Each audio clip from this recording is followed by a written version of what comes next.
In the owner of the property is my neighbor's father-in-law. They have like 800 acres. They have a bunch of peanut fields, and these hogs just tear these peanut fields apart. So it's actually just, you can't kill enough of them. And I mean, they actually do like the helicopter hunts where they go through with helicopters and shoot hogs. We used to have them in Helotes. Yeah. They used to come in our yard and like just tear up our grass. Yeah. Oh yeah. I mean, they're a nuisance. They're not. It's like having cockroaches in your kitchen. You know, like you get rid of them, right? Why? Because you need to. Yeah, and they're mean. They're tough too, man. They take a lot of shots to take them down. Okay. You ready? Quadratic formula?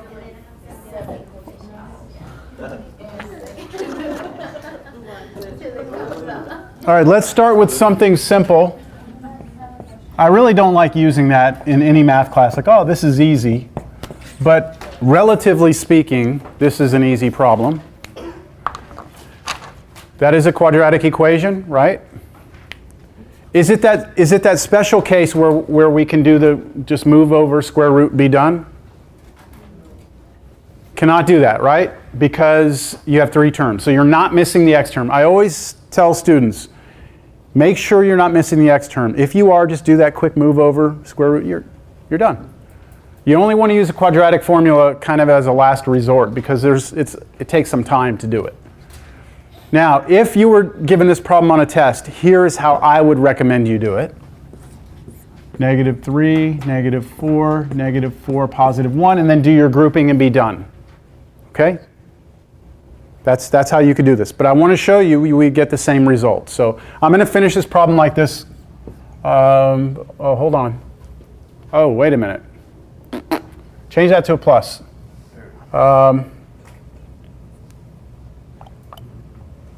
Change them both plus if I want to be able to work it out. Everyone's looking at me, that doesn't work, right? Right. Okay, let's just do it this way. 3, 4, what? 3, 1?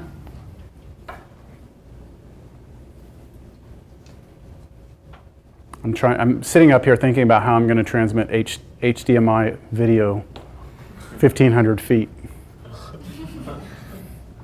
Okay, plus 3x plus x plus 3. That's honestly what I'm thinking about. Sorry. Doesn't go far enough. Bluetooth's only good for like 20, 30 feet. 60 maybe line of sight. Straight line of sight. Right? And it eats your battery up big time. All right, so this good? Split it up. I'm working through this quickly because the whole point of this is not to do this, it's to do the quadratic formula, right? But I just want to show you we could at least get to the same answers.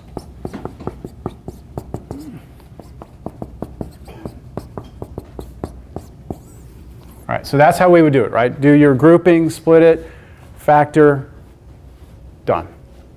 Now, let's do it with the quadratic formula instead. For the quadratic formula, I'm going to put QF for quadratic formula. What do we need to identify for the quadratic formula?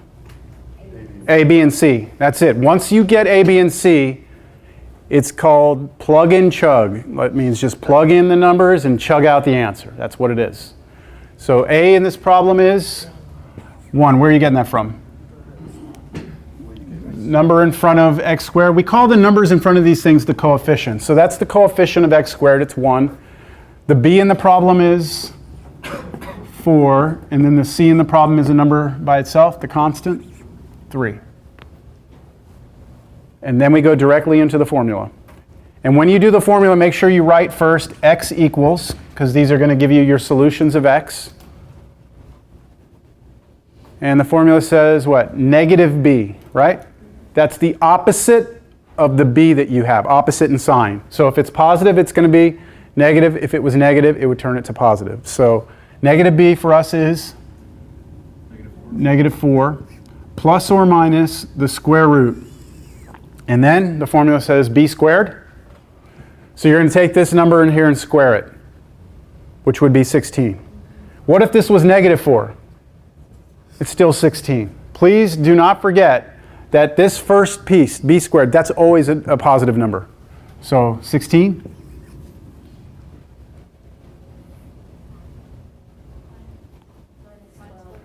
minus 4 times a, which is 1, times c, which is 3. Notice the way that I like to write that. All of this, the entire thing, division bar goes all the way across over 2 times a, so 2 times 1. And hopefully you recognize this thing here that I told you about earlier. I said to cover up everything to the minus sign and then do those 3 together. 4 times 1 times 3 is 12, and you're going to go 16, take away 12. So 16 take away 12 in there. So equals negative 4 plus or minus square root 16 take away 12 over 2 times 1 was 2. And order of operations here, we're going to continue what's in the radical first. 16 minus 12, 4. So we have negative 4 plus or minus square root of 4 over 2. You all right? Okay. Now what? 2 is the square root of 4. Yes. So square root of 4 is 2. So negative 4 plus or minus 2. No more radical sign, right? You took the square root, it's gone. That's another thing I see people do. They'll take the square root of 4 and they'll get 2 and they'll put it under a root again for some weird reason. And now we have 2 answers, don't we? We have 2 possible things to look at. Negative 4 plus 2 over 2, negative 4 minus 2 over 2. So another thing I like to do, I like to draw 2 arrows to give me my 2 answers. I put a little plus here and a little minus here to let everyone know I'm going to do these separately, okay? First, the plus. Negative 4 plus 2 over 2. What do I have to do first? Do the top, right? Negative 4 plus 2 on top is negative 2 over 2, and negative 2 over 2 is negative 1. Now I do the minus 1. Negative 4 take away 2 over 2. Do the top first. What's negative 4 take away 2? Negative 6, right, because it's subtraction, over 2, which is negative 3. Are these the 2 solutions we had earlier from the other method? Yes. Which method looked faster? That would depend on you, I guess. But I think that the little table thing that we did was probably faster. But this way is there's less. Really? What's that? Margin for error? I don't know, because this is usually a pretty big margin for error. Right in here, people really have a hard time with getting that correct. I guess there's less thought to it because you're just plugging numbers in and multiplying, and that's all you're doing, right? It's not like you have to think of 2 numbers that do this and make sure you get your grouping right. So maybe it is margin of error. I don't know. All right, so let's do that homework problem that you had. Do you want to tell me which one that was or read it out to me? Do you have it? There was a homework problem out of one of the packets that you could not come up with the numbers for. It was negative 2x squared minus 7x plus 5. Here we go. This one right here.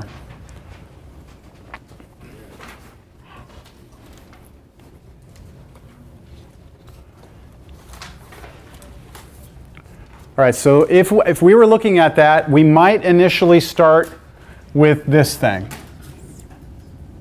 Negative 10 and negative 7. So I'm doing negative 2 times 5. It's negative 10, then negative 7, and try and come up with 2 numbers to do that. And you're not going to be able to.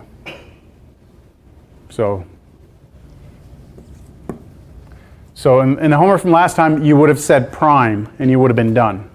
But now we're equipped with the quadratic formula. And the quadratic formula tells us we are always going to get answers, no matter what. So A for us is what?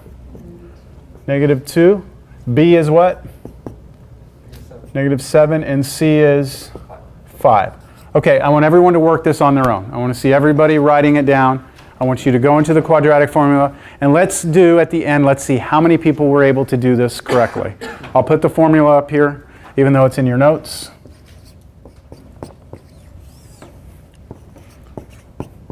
There's been some discussion about formula sheets and stuff, and I forgot to mention something. I offer this to every student in every class I teach. If you get a permanent tattoo of any formulas you want, that's okay on the test. It can't be that, what is it called? Henna? Yeah, it can't be that henna stuff though. It's not, you're just not showing enough commitment there. I need full commitment. You're going to have to get it laser etched out of you at some point. That type of commitment. It's just an option. I just want you to know I'm keeping the doors open for you here. One day someone can't do that here.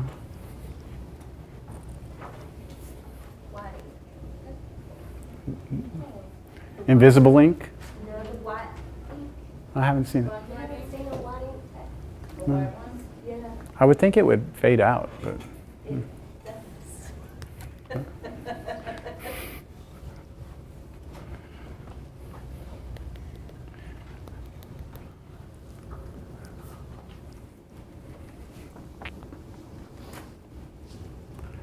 When you get the answer, raise your hand. I'm going to come by and take a look.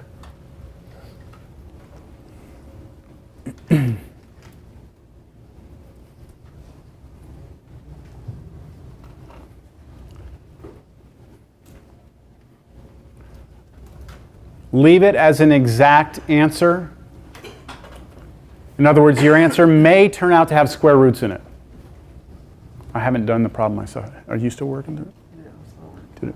I don't have a calculator. Okay, yeah, no, leave it like that. That's okay. Because you can't take the root of that thing. Yeah, yep, that's what I'm looking for.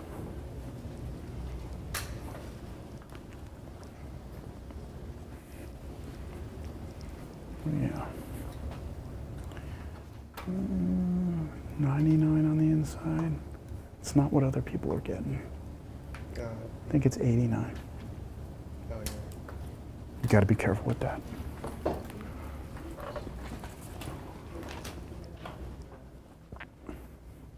Yeah, you can just leave it like that. But next thing we're going to do is put that into a decimal. So that'll be the next step. If you do get the answer and you want to try and get it to the decimal, go ahead and try. Yeah, I think that's what everyone's getting. Uh-huh. Yeah, mm-hmm. That looks like what everyone's getting.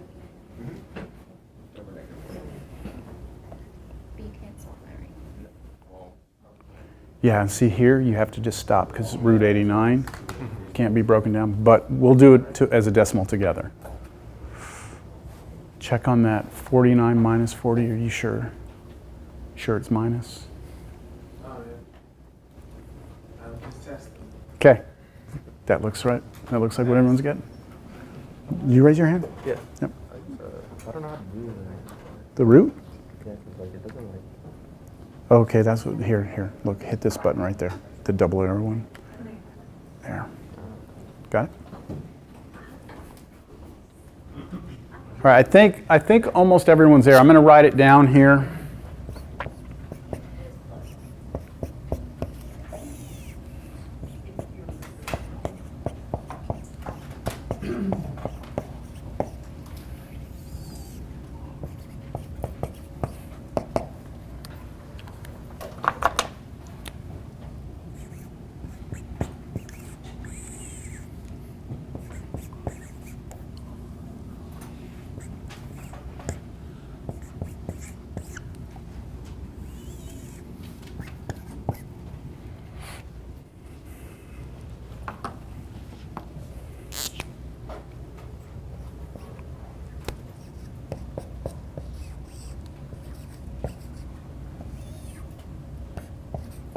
Most of you got to that point right there.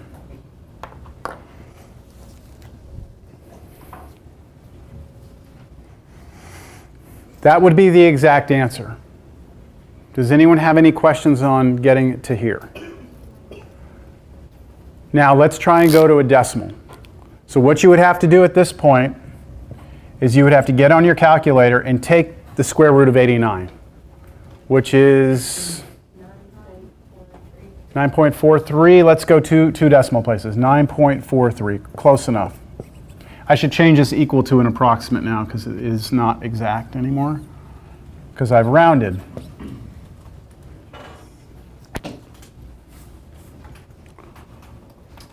And then at this point, you split it into two. You do the plus and you do the minus. So 7 plus 9.43 over negative 4 and 7 minus 9.43 over negative 4.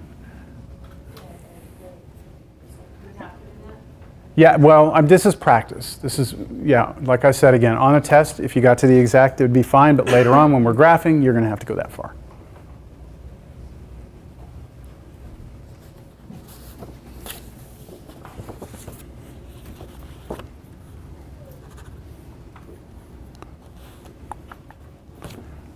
Okay, I'm going to pass around the attendance, please. If you could initial next to your name. We wouldn't combine the sun and Yeah, oh yeah, I'm not done. I was waiting for everyone to do that on their calculators. So you do this plus this, and then divide by negative 4. Who has that for me? 4.1, negative 4.10? Yeah. Okay, that looks right. And then the other one? 0.60? 6160. Okay, so it's close enough. 6160. I won't take off if you're off by, 1/100th like that.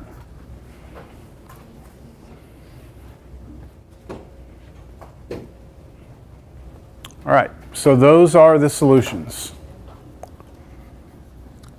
You will obviously need to practice with this, right? You're going to need to take some time and make sure you can get this mechanically in order. On the graph, those would be the I'm sorry? On the graph, they would be the x-intercept? Those would be the x-intercepts. Yep. That's where we're going right after this. We're going to talk about the graphs. Because it's a parabola, that's why you have plus and minus 2 x-intercepts. We have 2 x-intercepts. Not always, though. Not always. We will, yeah, we're about to discuss that. I do want to do one more. 5x squared minus 3x minus 4 equals 0.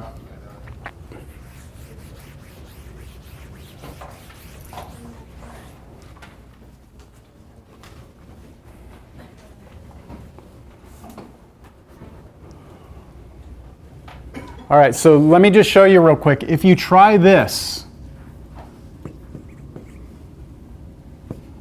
I don't believe you're going to be able to get it. No?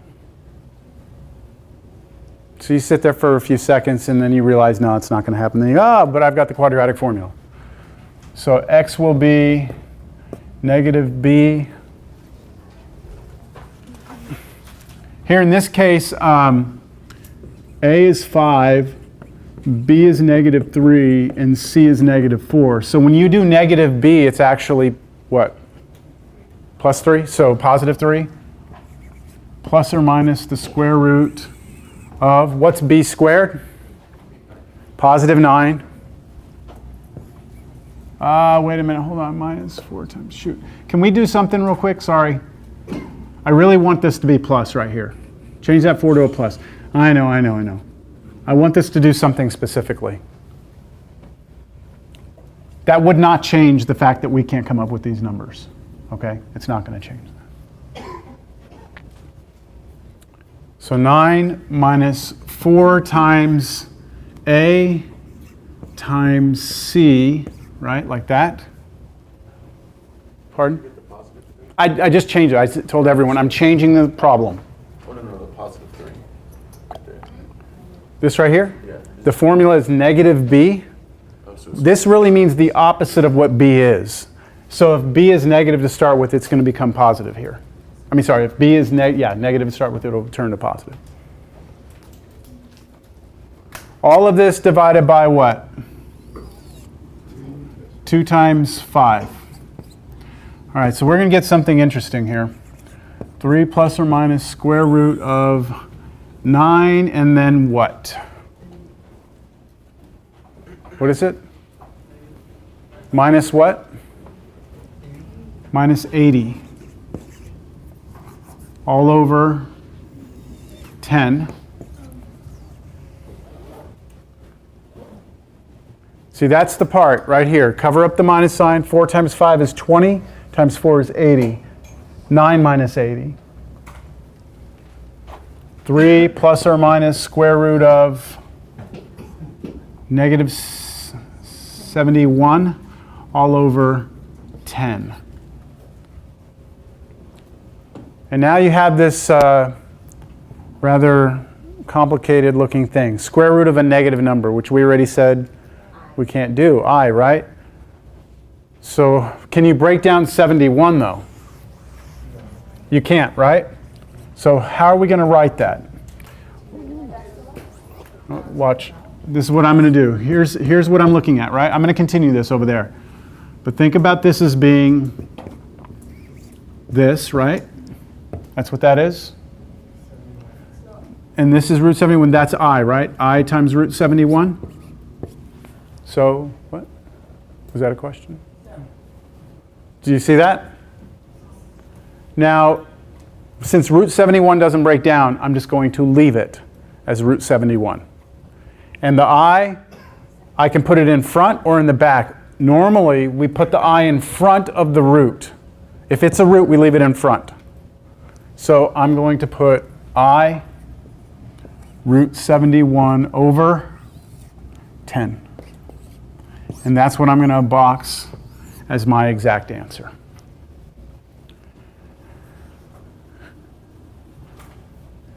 Now we could turn this into a decimal, but if you ever see I don't want you to worry about the decimal. Can you put I next to a decimal? Yes. You can have like 3i or you could have 3.2i.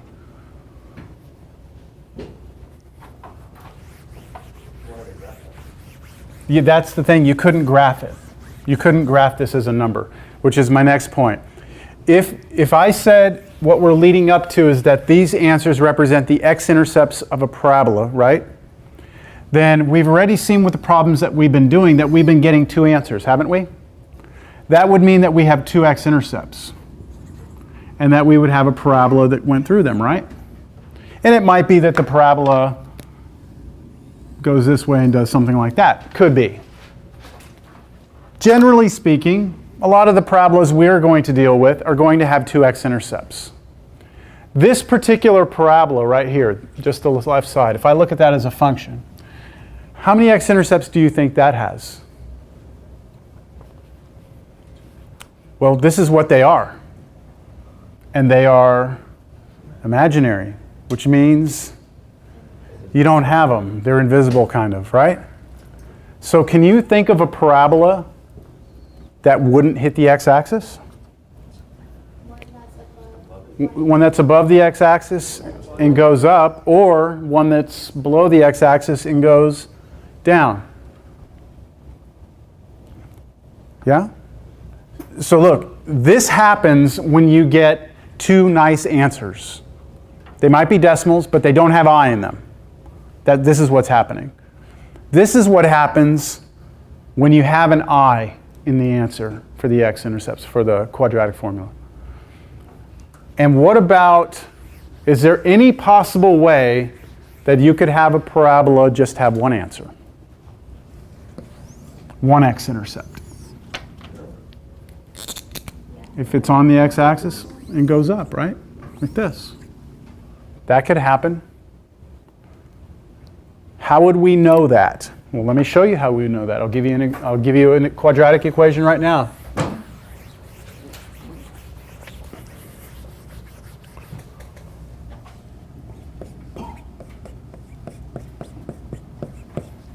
There you go.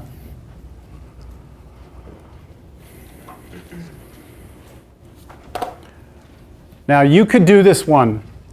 You could do this one with that, but I'm going to show you the quadratic formula because something happens in the quadratic formula that's kind of interesting. What would we get using the quadratic formula? Negative b would be negative 4 plus or minus the square root of 16 minus 4 times, what's a? 1 times c, 4, all over 2 times 1. Do you all follow? That's quadratic formula on this quadratic equation. Do y'all see the interesting part? I don't know if it's interesting. Do you see the difference? Like what's different here? Yeah, when you cover that up, what's 4 times 1 times 4? 16 minus 16 is 0. So you're getting negative 4 plus or minus the square root of 0 over 2. What did we say the square root of 0 was? 0. So this is the same as negative 4 plus or minus 0 over 2. And look, 4 plus 0, 4 minus 0, it doesn't matter, it's just 4. So you're just getting negative 4. Did I say negative 4? Negative 4 plus 0 or negative 4 minus 0, it's still the same thing, negative 4, all over 2, so your answer is negative 2. So you only have one x-intercept at negative 2.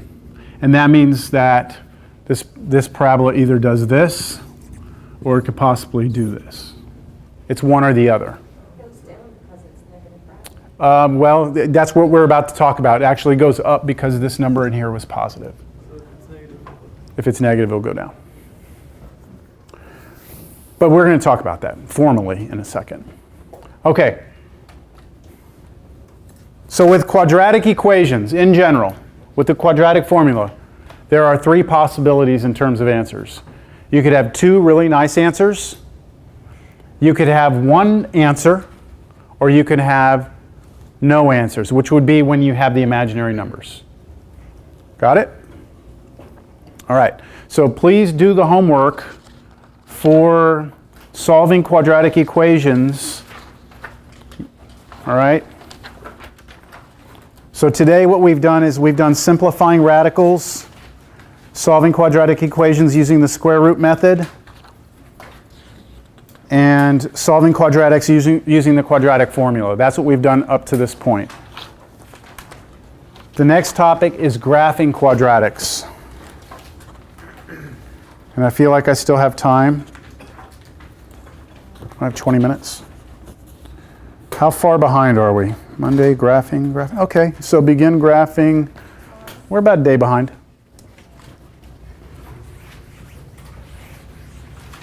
I think this graphing, this first part will be pretty clean. Now look, I've been teaching for a while, and there are all sorts of ways to teach students how to graph quadratic functions. I try and stick to a method that is as clean and efficient as possible. So if you go to the tutoring lab to get help with graphing quadratic equations, please understand that they probably are not familiar with my method, all right? If you do that and they help you, that's great, but just realize they may show you something slightly different, all right? So we are going to graph quadratics. Graphing quadratic functions. And we can use the word functions because we have talked about functions a little bit in this class, not real deep, but we have a basic idea of what a function is. Function, the idea was plug in something, it spits out something, right? Plug in, input, output. The specific type of function that we are going to be looking at are functions that look like this. Doesn't that look like the quadratic equation general form, except we don't have equals 0, right? It's just that left side. Anytime you have something like that, this is called a quadratic function. Now we do have some restrictions. A cannot be 0, all right? Why can't A be 0?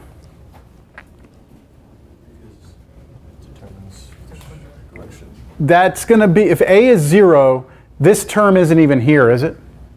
And then it's no longer quadratic.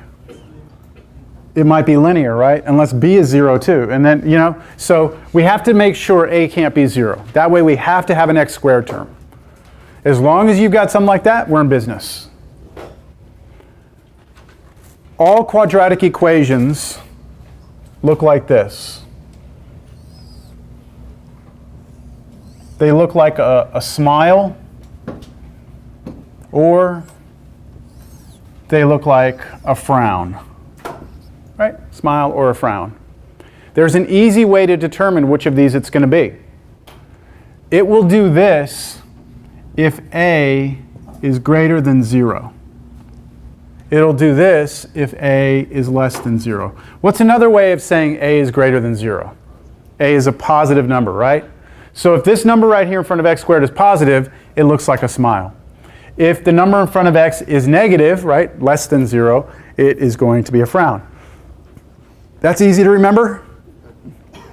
Positive people smile, negative people frown, right? Now, please be aware that the A controls just the up and the down, the opening up or the opening down. It does not control where it is. So I'm not saying that this has to have 2 x-intercepts. It could be that this is moved up and I don't have x-intercepts. All A tells you is this or this. That's all. Okay?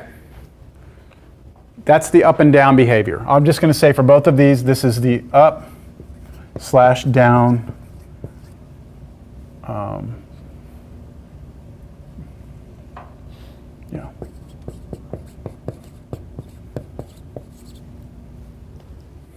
is determined by A. Now there are some other characteristics of parabolas that we have, and that's, I'm going to erase this.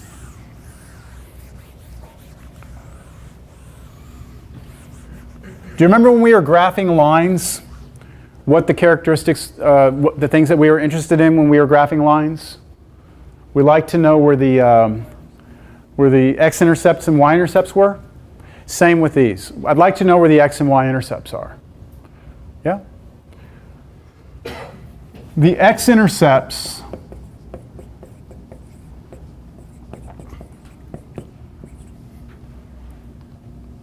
seps, because intercept or seps, because you can have what, 2, 1, or none? Remember that? We just said that. The way you do this is you set f of x equal to 0. In other words, you solve this equation. You solve that equation, which is what we just spent time doing, right? So now we know those correspond to x-intercepts. That shouldn't be news to you. How about y-intercepts?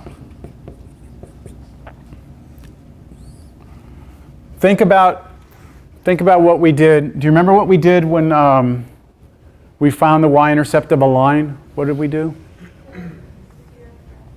You plugged in 0 for x, didn't you? No, you had it right. You had it right. 0 for x. So how can I say that? Well, since this is a function, that means I need to plug in 0, right? And see what it spits out? So I'm just going to say find f of 0. These are two different things, right? This says take the function, the whole thing, set it to 0. This right here is saying replace x with 0 and tell me what happens. So y-intercepts are usually easy to solve or to find because all you're doing is plugging in 0 for x. This is harder because you actually have to solve it, and that may be quadratic formula or square root method or that little thing and find the numbers, and so. But there's one additional piece of a quadratic function that's interesting to us, and it's called the vertex. And let me illustrate what the vertex is. If I have a parabola that opens up like this, then we already know A is what? Positive, right? We already know that. This point right here is the lowest point on the graph, isn't it? It's the lowest point. And this is called the vertex. If the parabola opens downward instead of upward,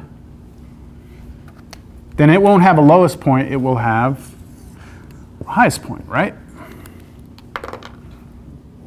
And it turns out that that point is actually pretty easy to find. Thanks to Isaac Newton and calculus, there is a very simple method to find that point. In fact, it's just a little formula that we're going to give you. It's called the Vertex Formula. So I'm out of space over here. I'm going to just continue it over here. I want to label these points. Because they're so important, because the vertex is so special, we like to give it a special ordered pair. Instead of me just saying, hey, that's just some point x, y, I actually call it the point hk. And same thing here, this would be hk here. Very special point. But just realize h is an x-coordinate, is the x-coordinate, k is the height. Okay, so this number tells you how far left or right to go. This number tells you how far up or down to go. And the way to find those is as follows.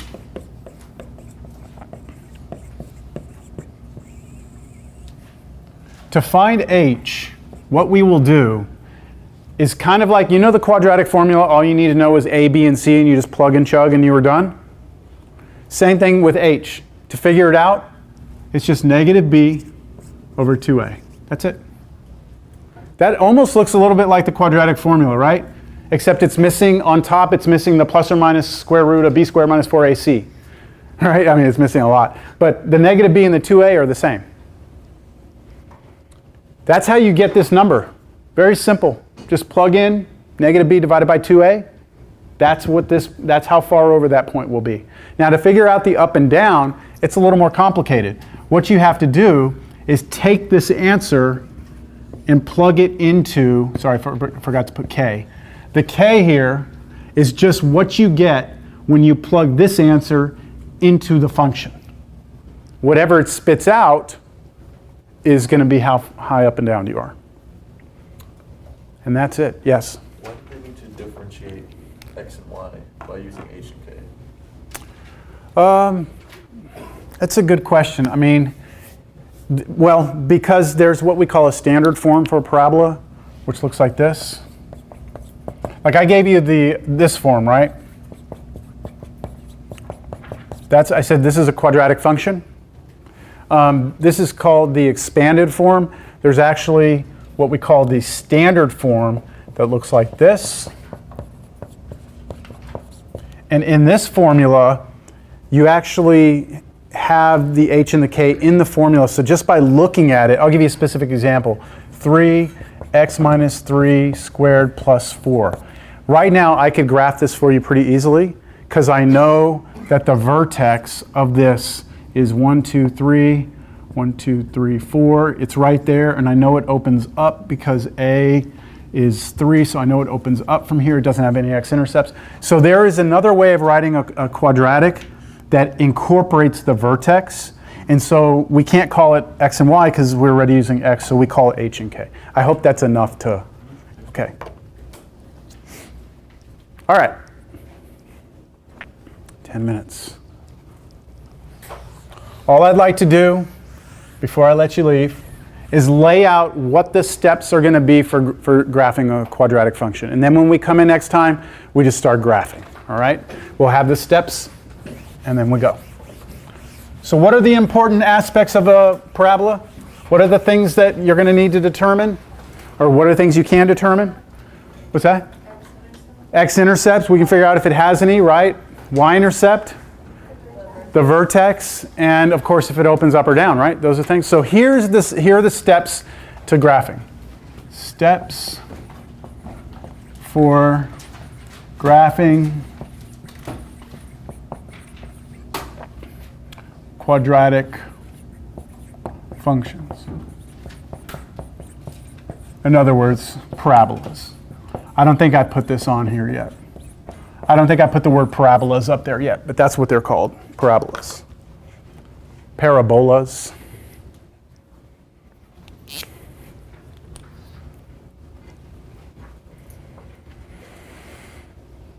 All right, first step. Make sure it is a quadratic function. I know that might seem like duh, but you need to make sure that what you're doing, what you're about to do applies. So you need to make sure you're looking at a quadratic function. If this were a linear function, you wouldn't do these steps, right? If it's a third degree function, like x cubed, you do not use these steps. We have something else for that. So you got to make sure you know what you're doing. Second step, I like to do this first. Find, or not find, let's just put up, down, behavior.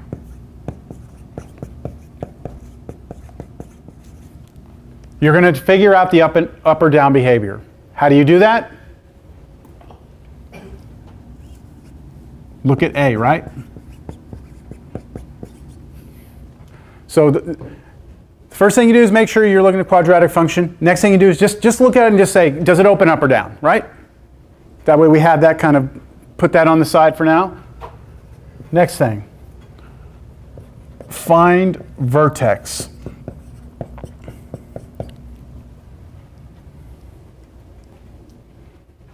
How do you find the vertex?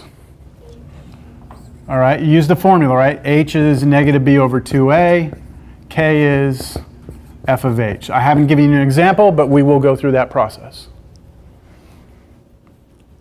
What do you think the next step is? Know if it opens up or down. We found the vertex. What's that? The intercepts, right? That would be maybe the most natural thing. That's not what I'm going to tell you to do at this point. Okay, here's why, or here's what I'm going to tell you to do. What did you say? Graphic. That's actually what I'm going to do. I'm going to do a quick sketch. I'm going to do a quick sketch. Pardon me? Why did you go on that side, not like on here? Because I need about this much room to show you what I need to show you for step 4. And I was going to run out of room down there. Quick sketch. Let's just take a look at a couple of things that could happen. Think about this. What if I went and sketched this? And let's say my vertex, I had it, right? The vertex is a point. Let's say I go and I plot that vertex right there, V. There's V for vertex. What if I have my vertex there and it opens down? What can you tell me about the intercepts? If it's here and it opens down, what can you tell me about the x-intercepts? How many will I have? 2. I'll have 2, right? What if it opens up? You don't have any. And here's what we're trying to avoid. If you don't do a quick sketch and you go from here to let's go find x-intercepts, what if you don't have any? What are you doing? You're wasting your time, aren't you? You're wasting time. So by doing this, if it opens up, right, no x-intercepts. What if it opens down? 2 x-intercepts, right? And then I'll go look for them. Understand that? So this is just this quick sketch, which you can do very quickly, is just to determine how many x-intercepts you have. What if we had something like this? There's our vertex. Here, if it opens up, we've got what? 2 x-intercepts. If it opens down, none. Right? If it goes like this, 2 x-intercepts.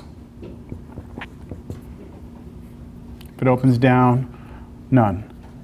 Are you following what I'm doing here? This is just to make you think about this, all right? This is what we're trying to gain from. What if you have this?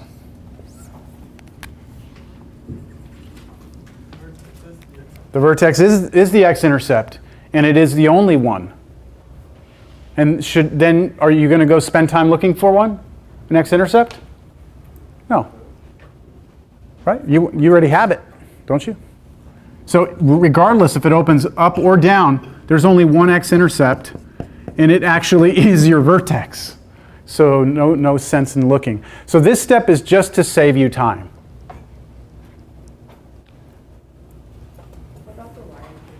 Great question. I was just about to ask you the same thing.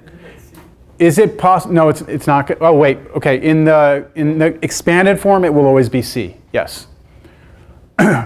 Think about this. Is it possible to not have a y-intercept?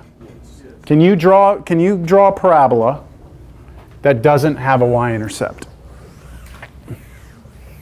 If I come here, can you draw me a u that goes up or down that will never hit the y-axis? How? No? Well, these extend forever. I mean, they keep going and they keep going out to the side. These u's, they will eventually touch. Keep that in mind with the parabola. You know, it goes like this. It may be very steep, but the further you go up, it goes out. There's no way to avoid it. It's not like a letter U where it's stuck between two lines. It does go out. So it goes to infinity this way and up. So with that in mind, it is impossible to draw a U and not cross the y-axis somewhere. And you will only have one. Okay, so you will always have a y-intercept. That's a great question. Who asked that question? That's a good question. So my next step now, after the quick sketch, is to just answer the question, how many x-intercepts?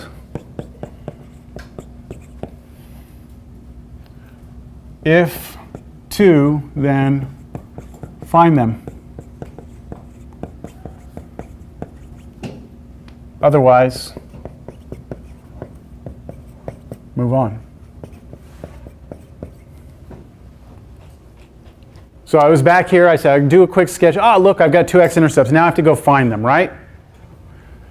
What if I have no x-intercepts? I just skip to the next step. What if I have 1 x-intercept? Well, I skip to the next step because I've already found it. There it is. How do you find them? When I say here, if 2, then go find them, how do you do that? You're going to do f of x equal to 0. And then that could be the quadratic formula, or you could do the factoring, the little thing, and find the numbers, or square root method where you move the thing to the side. So it's going to depend on the problem. 6, the y-intercept. How do you find the y-intercept? We said that earlier. Plug 0 into the function. And the 7th and last step is to plot all the info and sketch. So our final step is to put all of the data, everything we've collected together, into a final nice picture. We draw it, and that's exactly what we'll do next class. We'll come in, we'll go through this 7-step process on several functions. Then we'll talk about applications, and that'll be all the material that'll be on the test. So if we do this right, we may just by the end of next class, or maybe midway through Wednesday, be done with what's going to be on the test. So we might have a little time to talk about the test.